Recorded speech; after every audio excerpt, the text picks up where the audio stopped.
So much magic is just a memory. You do something, they get a sense of it, it looks a certain way, and then it goes back to reality.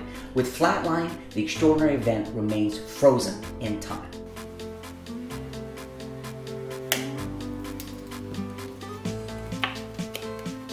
It's something they just handled.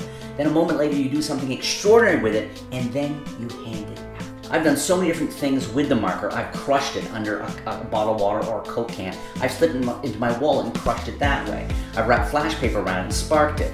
I've used it to reveal selected cards. I've used it to introduce my business cards. Some people find a crushed marker hilarious. They laugh and laugh and they can't believe it's like a sight gag for some people. For other people, it's a total mystery. It's something absolutely inexplicable. Probably my favorite effect to do with the Flatline gimmick is a variation of the light zig card stab.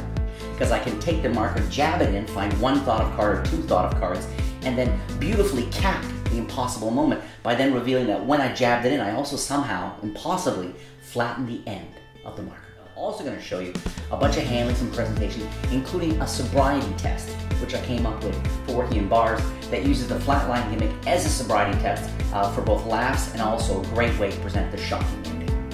And for all of you who've been having fun for the last couple of years with all these smoke gimmicks that are now out in the market, you combine a bit of smoke with the Flatline gimmick and you have an absolute reputation maker, something crazy.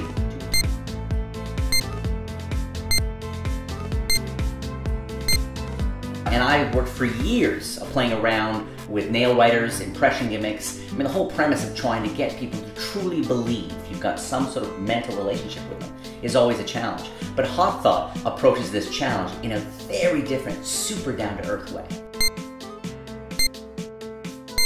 I came up with Remarkable over 20 years ago, and I still use it in my stand-up shows. I mean, when you have a marker and you split it visually into two markers and then split it again into a third marker, it looks like real magic and it plays to everybody, even in a really large space.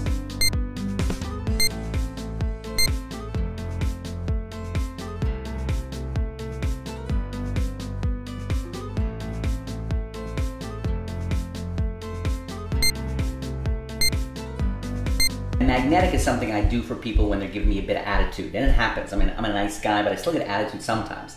And so I'll do magnetic, which perfectly suckers people in with it. It starts in a very simple kind of almost beginner magic trick, but finishes with the cap so firmly stuck on the marker that there's no way even the strongest person in the room can remove the cap. I'm also going to share with you an effect I've been keeping kind of quiet to myself for a while, involving a toothpick and a brand new principle where you can make this toothpick sort of vanish and appear wherever you want. I even use it to reveal a selected card in a really shocking and strange way.